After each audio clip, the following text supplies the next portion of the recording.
Allez, bonjour à tous, j'espère que vous allez bien. Aujourd'hui, on va faire une update de marché BTC dans un premier temps. On verra les niveaux à surveiller. On parlera bien sûr d'Ether, les altcoins. J'ai noté 3 cryptos que vous me demandez d'analyser. J'ai noté Toshi, XLM et Bera. Donc, on fera une analyse technique long terme sur ces cryptos-là, voir les différentes opportunités qu'il peut y avoir.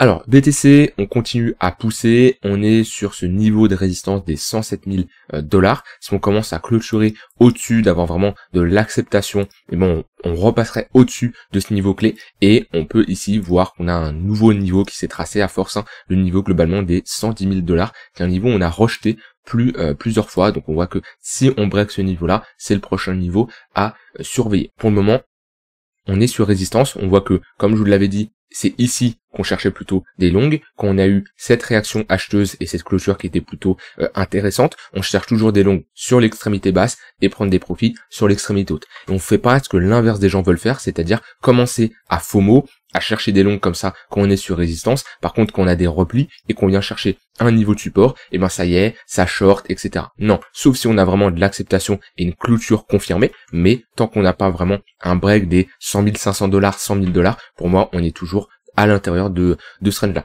Et c'est là où on voit qu'on peut changer d'avis très rapidement et de biais très rapidement. C'est-à-dire quand je vous fais la vidéo, je vous dis ici ça pue, mais je vous précise, attention si on a une clôture daily qui réintègre ou une mèche qui représente plus de 50% de la bougie, ce qui est le cas ici, on a ici une mèche qui représente plus de 50% de la bougie, et ben en général ça veut dire qu'on a une réaction acheteuse. Comme j'ai dit, je ne vais pas FOMO ici, par contre c'est un niveau intéressant pour prendre des profits pour quelqu'un qui s'est positionné en tant que long sur l'extrémité basse, ou alors même prendre des shorts uniquement si on a une réaction vendeuse. Vous voyez, on fonctionne niveau par niveau. Et ça, c'est quelque chose que vous devez implémenter dans votre trading et même dans vos investissements, c'est de tracer des niveaux et vous intéresser au marché uniquement quand on est dans ces niveaux-là. Moi, quand on est là, bien sûr, je regarde le marché, je regarde si j'ai des setups, puis je vais avoir des niveaux également sur du court terme. Là, on est sur du moyen terme. Mais quand on est là, le marché ne m'intéresse pas. Quand on est ici, il ne m'intéresse pas. Quand on est là, il ne m'intéresse pas. C'est zone par zone. Et limite, je pourrais masquer ici ce qui se passe. Ça ne m'intéresse absolument pas. Vous voyez, je pourrais faire quelque chose comme ça. Hop, et masquer. Et ignorer ce qui se passe. Pourquoi? Parce que quand on trade, ce qu'on veut, c'est des niveaux d'intervention. Que ce soit des niveaux de support, des niveaux de résistance, des niveaux où on va chercher à augmenter nos bagues, à prendre des longues, et des niveaux de résistance où on va chercher à prendre des profits. C'est comme ça qu'on fonctionne sur les marchés. Et tant qu'on n'atteint pas ces niveaux, et ces niveaux, ça peut être plein de choses. Ça peut être des niveaux de support, ça peut être des retracements de Fibonacci, ça peut être des moyennes mobiles. Il y a plein de choses qui permettre de nous dire que ça c'est un niveau pertinent. Maintenant ça c'est en fonction de vos manières de faire, les indicateurs, les outils que vous maîtrisez. Ça c'est propre à chacun. Ça sert à rien d'utiliser 40 000, sinon vous allez avoir des niveaux de partout et ça n'a aucun intérêt. Mais voilà, moi j'utilise des moyennes mobiles, des points pivots, des niveaux de support et de résistance, des retracements de Fibonacci, et ça suffit. Pas besoin d'avoir, comme je l'ai dit, 40 000 indicateurs. Après, ça dépend d'un setup à un autre. Je peux utiliser, bien sûr, des stratégies qui sont différentes ou des setups qui sont différents. Mais ce que je veux vous faire comprendre, c'est tracer vos niveaux et intéressez-vous au prix uniquement lorsqu'on vient chercher ces niveaux-là. Donc moi ici sur le BTC, ça c'est des niveaux que j'ai tracés depuis longtemps. Si vous regardez mes vidéos, vous ouvrez mes vidéos il y a 1 mois, 2 mois, 3 mois, ces niveaux étaient déjà tracés. Niveau 88 000 $, 91 500, 98 500, 101 500 et 107 000 $. Et quand on revient chercher ces niveaux, que ça soit par le haut, donc quand on a break, pullback, c'est un niveau de support, c'est un niveau que moi je surveille pour longue. Et qu'on revient chercher ici en mode résistance, c'est un niveau que je surveille pour prendre des profits ou pour short. On m'a redemandé encore une fois, oui Nico, si on fait un nouvel ATH, c'est quoi tes targets? Ici, je prends l'extension de ce mouvement-là. On peut s'attendre à un BTC entre les 131 000 et 144 000 $, tout en sans oublier qu'on a toujours l'extension de ce niveau-là. On s'est arrêté sur les 118, on voit qu'on consolide, c'est les 118 de l'extension de ce sommet à ce point bas ici, et ensuite on a les 100% d'extension au niveau des 120 000 $.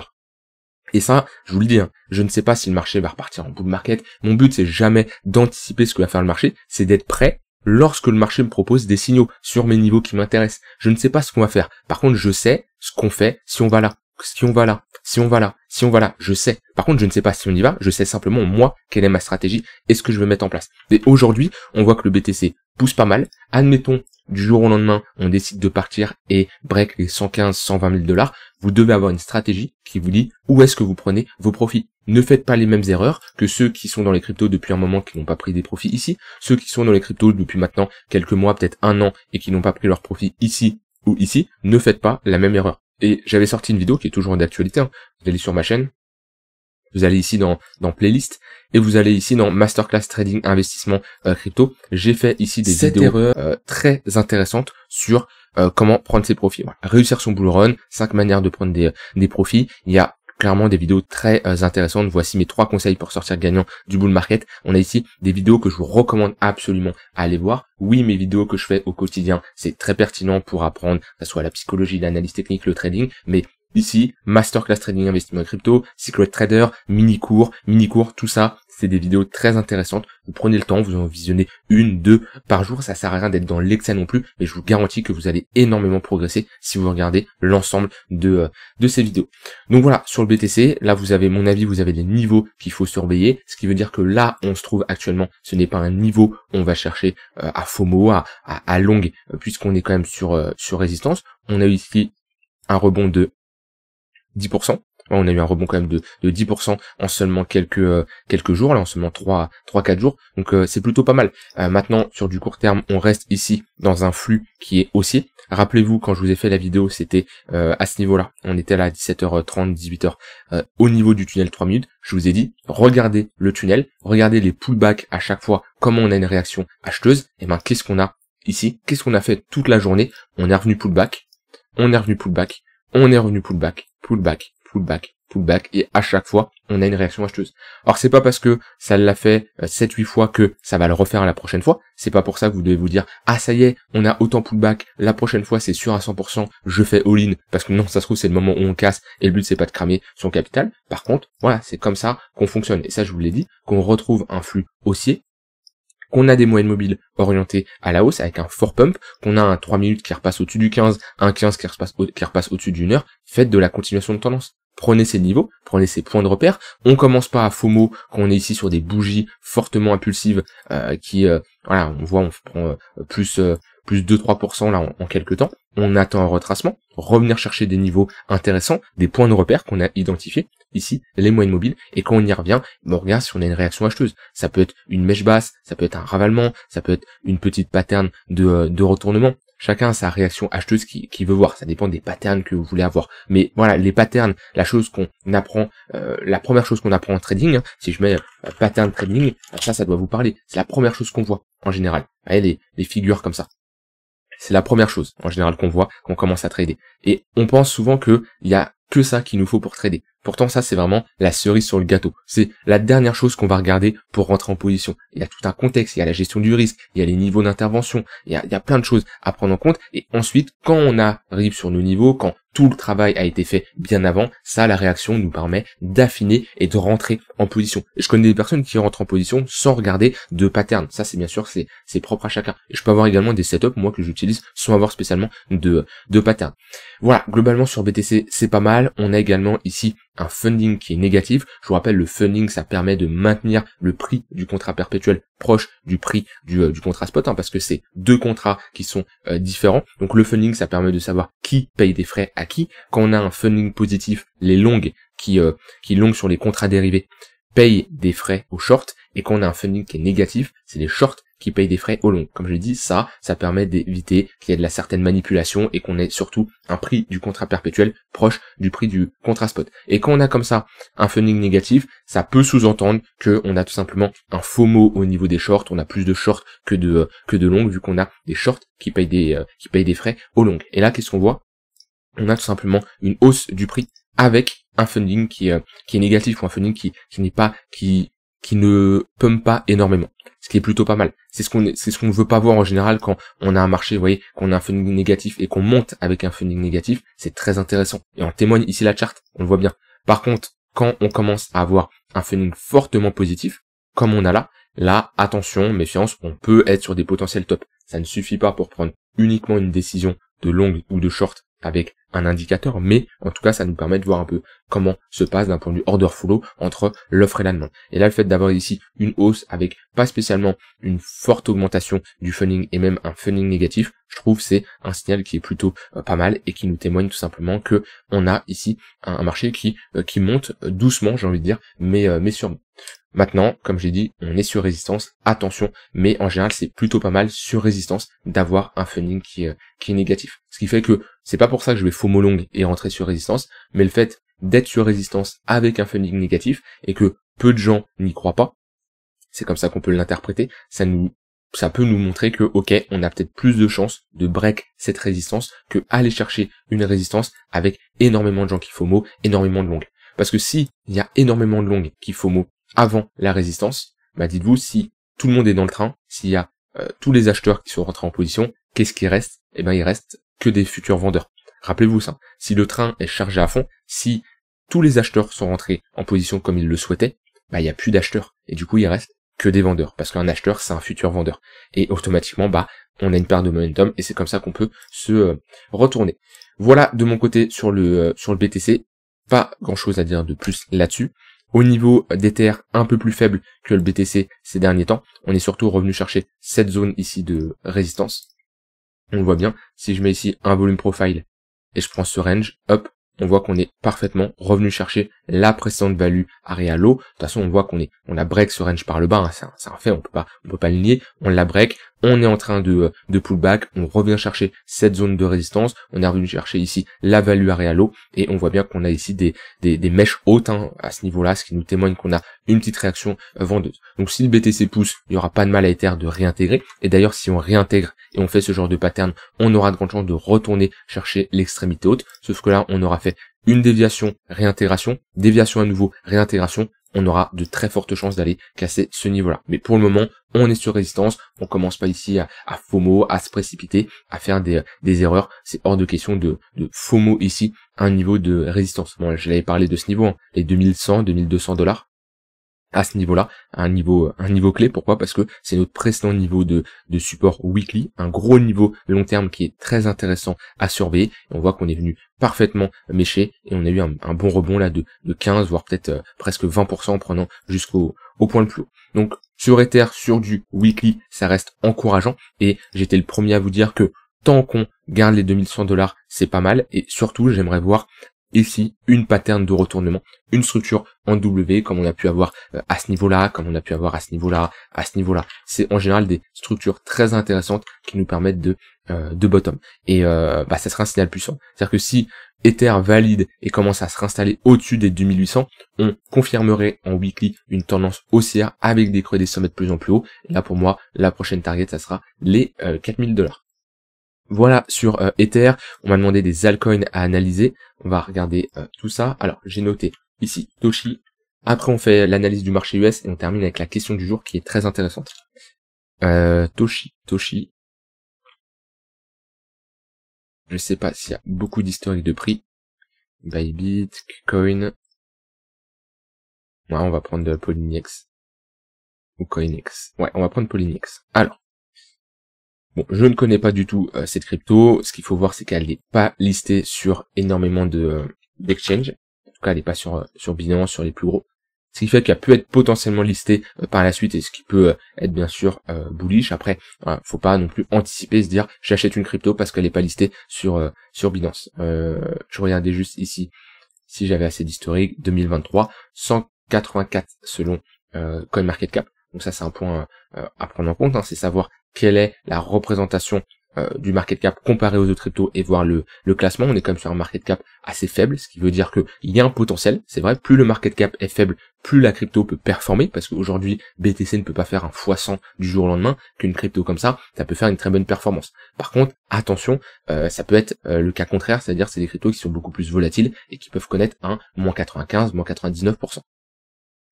D'un point de vue technique, c'est un peu du pump and dump là sur les derniers temps. On le voit bien ici, très bonne performance, retracement assez incroyable de moins 90%. On remarque que la phase d'accumulation, là on a une demande qui est supérieure à l'offre, c'est dans cette zone-là, parce qu'à chaque fois qu'on a été chercher cette zone-là, eh ben on a eu une très bonne réaction acheteuse avec des patterns de retournement. On voit ici la pattern de retournement, le break, pullback, on part. Ici, pattern de retournement, break, pullback, on retrace un peu plus, on part. Ici, on revient chercher cette zone, on revient chercher la ligne de coup de cette pattern de retournement et on part également. Donc c'est plutôt pas mal. On a déterminé ici où est-ce que on a une zone qui nous intéresse. On voit qu'on reste quand même dans une trend qui est haussière avec des creux et des sommets de plus en plus haut. On a bien retracé, on est revenu chercher la grosse ligne de coup ici de ce niveau-là. Donc pour moi, il y a deux niveaux sur Toshi. Il y a le niveau que je viens de tracer ici, aux alentours des 0,00035 là. Vous voyez de toute façon en fonction du prix à droite, ce gros niveau-là.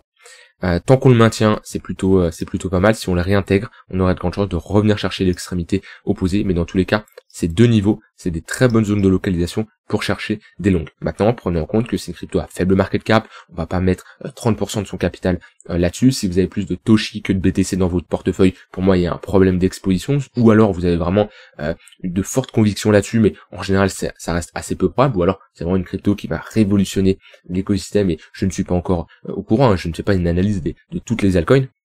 Mais en tout cas, d'un point de vue technique, c'est-à-dire là, le but c'est pas de faire une analyse fondamentale, ça me prendrait énormément de temps. Hein. Moi, quand je fais une analyse fondamentale, que je veux découvrir un projet, hein, chose que j'ai pu faire pour du Tao, pour du Hyperliquid, etc., ça me prend des heures et des heures. Hein. C'est des analyses vraiment complètes. Mais là, d'un point de vue technique, ça, c'est les deux niveaux intéressants à surveiller. Après, si on doit retracer, on a cette zone-là quand même de résistance qui peut être intéressante à surveiller. Puis après, c'est des chiffrons psychologiques, c'est des retracements de Fibo. 0,382, 0,618, puis après, c'est chercher à prendre ses profits sur la montée, hein, quand vous voyez un affaiblissement. Mais globalement, sur BTC Ether, je vous dis, regardez les affaiblissements, regardez les patterns de retournement. Pour des cryptos comme ça, prenez vos profits sur la montée, parce qu'on a tellement une forte volatilité que au moment où vous allez avoir une confirmation vendeur, vous allez être sur un moins 50%. Vous voyez, si je me mets ici sur du daily, super. Ma confirmation vendeur ici, aller avec cette mèche haute, ou aller avec ici cette bougie baissière. C'est après un moins 40%. Donc vous voyez, faut pas attendre les patterns de retournement, faut pas attendre sur ces cryptos avec autant de volatilité. Ensuite, XLM, Stellar. Hop là. Prendre un peu plus d'historique, parfait. Bon, Stellar, c'est un gros range, hein, on va pas se le cacher. C'est du range. On n'est pas dans la meilleure partie du range. Idéalement, la zone basse, cette zone d'accumulation, elle est intéressante pour prendre des longues. Cette zone-là, c'est une zone de distribution. C'est une bonne zone également pour prendre des shorts. Et globalement, le milieu de range, ça ne nous intéresse pas. Bien sûr, faut être patient. On est sur du weekly, c'est des opportunités. Cette fenêtre de longue comme de prise de profit, eh ben, elle arrive pas tout le temps. C'est là où faut être patient. Et c'est normal. On est ici sur des amplitudes assez importantes. On le voit, hein. Voilà, on est sur une très bonne amplitude. Maintenant, il faut accepter de ne rien faire au milieu du range. Ici, sur XLM, si je devais me positionner, ça serait dans cette zone-là. Soit sur ce niveau de support, soit en dessous, mais globalement, c'est ce que je surveillerais. Pourquoi? Parce que là, on serait sur la ligne de coup de cette pattern de retournement, cette grosse phase d'accumulation. Tant qu'on revient pas chercher ce niveau-là, pour moi, c'est pas intéressant. Je parle vraiment ici sur du long terme, du très long terme, parce que sur du moyen voire long terme, oui, actuellement, on est sur un bon niveau. Pourquoi? Parce qu'on est sur le précédent creux, là où on a eu une réaction acheteuse, donc c'est sûr, c'est un bon niveau pour se positionner. Si on commence à avoir un break du tunnel 1 heure, tunnel 4 heures, une pattern de retournement, un signal acheteur, ça serait très bien. Pour le moment, ici, on est juste sur un niveau de support, c'est bien, on a une première réaction acheteuse, c'est un fait, hein, c'est-à-dire que là, certains peuvent avoir un signal assez agressif avec ce ravalement haussier. Certains veulent préférer la pattern de retournement pour valider un signal un peu plus puissant, quitte à avoir un prix d'entrée plus élevé. Ça, c'est propre à vous. Mais dans tous les cas, XLM sur du long terme, voici moi les deux niveaux qui m'intéressent sur du très très long terme. Et ensuite, Bera.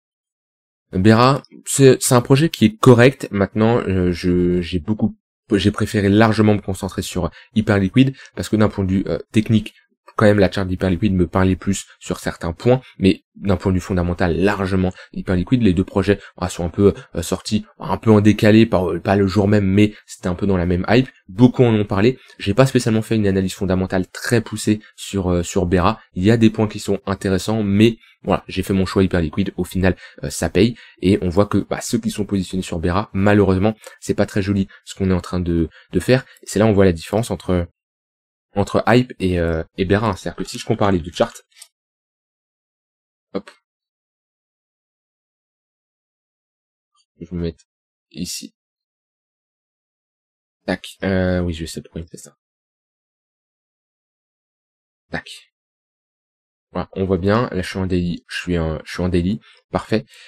Au moment de la baisse ici du 8 avril, où on a été largement plus bas, on voit que sur Hyper Liquid, on a break ce gros niveau de support.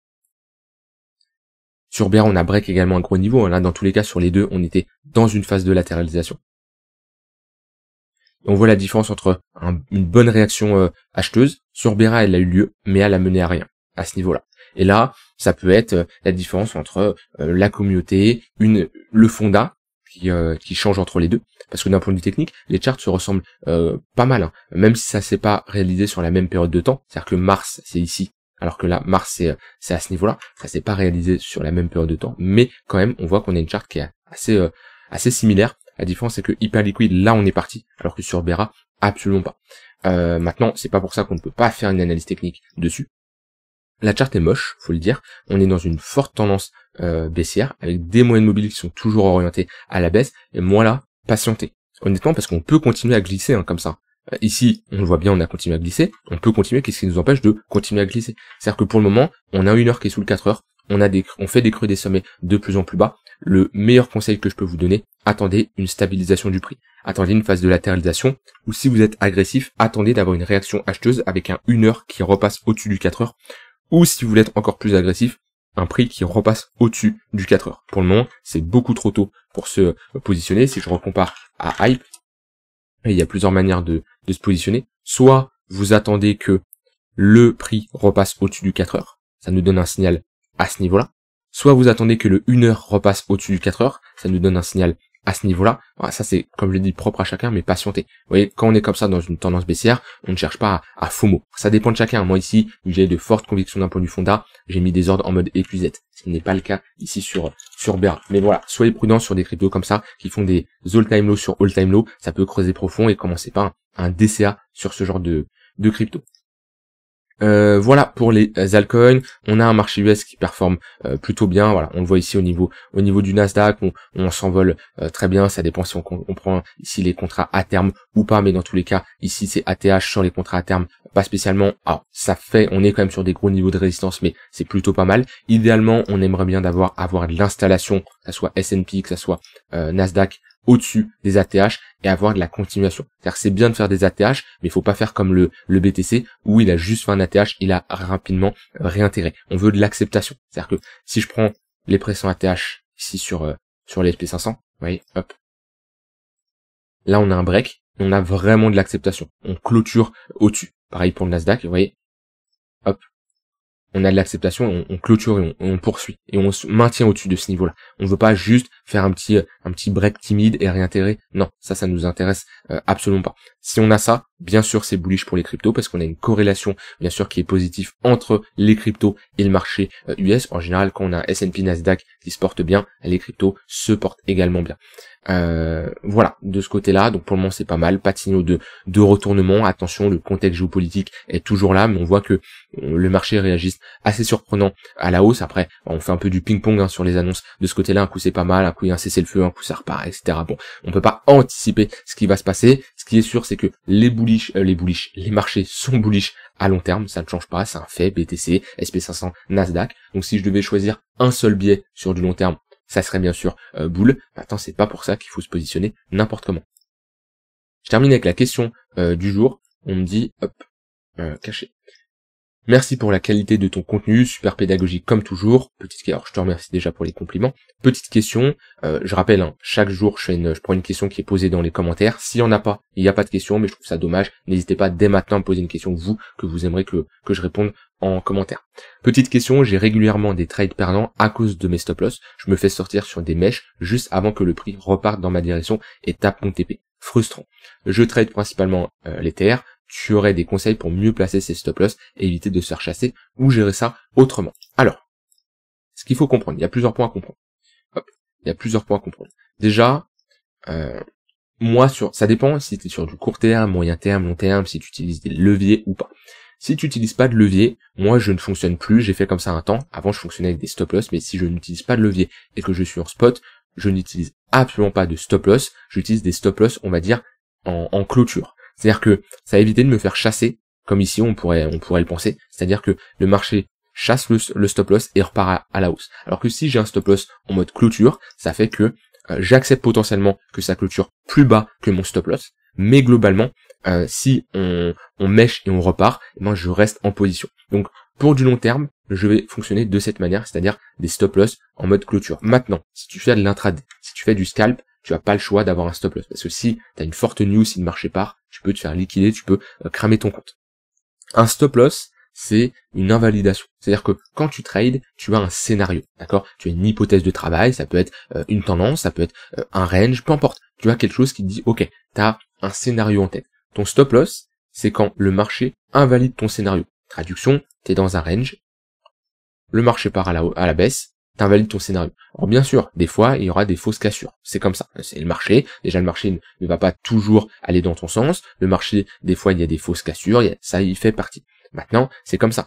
Soit tu fonctionnes en clôture, soit tu fonctionnes avec des stop loss un peu plus bas, soit tu peux te dire, ok, au lieu de mettre un stop loss ici, je mets 50% ici et 50% plus bas. Et ça, tu calcules dans ton risque, pour pas être surpris sur la somme que tu peux perdre éventuellement. Ce qui peut te faire couper une partie en perte, mais si on est sur une réintégration, au final tu prends ton TP et tu finis peut-être à break-even ou même en positif si tu as un TP qui est assez éloigné. Il y a plusieurs manières. Maintenant, sache que le marché peut être piégeur, le marché peut jouer avec toi et c'est pas le marché qui joue avec toi. C'est comme ça, c'est le marché, il récompense, il n'a pas besoin de récompenser une personne. Personne ne maîtrise le marché, enfin personne ne peut anticiper le marché et le marché ne doit rien à personne.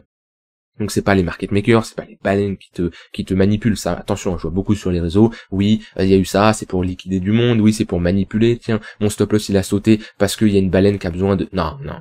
Franchement, le marché s'en moque de ton stop loss, surtout si c'est un stop loss pour $20, il s'en moque encore plus. Vous voyez, comme on avait eu l'affaire sur Hyperliquid où il y a quelqu'un qui avait partagé sa position publiquement. Là, si on a un stop loss qui est public avec autant d'argent et une quantité aussi importante, ok, il peut y avoir de la manipulation, ça je l'entends. Par contre, te dire que le marché te manipule toi parce que tu as un stop loss là, non, ça c'est refuser de prendre ses responsabilités et fuir le problème. Donc voilà comment tu dois le voir. Sur du long terme, moi je mets des stop loss en mode clôture. Sur du court terme, tu es obligé d'avoir des stop loss, mais ton stop loss peut-être il est mal placé parce qu'il n'invalide pas correctement ton hypothèse de travail. S'il l'invalide, c'est peut-être que ton hypothèse de travail, elle, n'est pas bonne. Dans tous les cas, fais des stats, prends énormément de trades, regarde ce qui va pas et ce qui va bien et essaye d'améliorer tout ça. Si vous avez des questions, n'hésitez pas, je vous souhaite une très bonne soirée et je vous dis à demain pour une prochaine vidéo. Bye bye.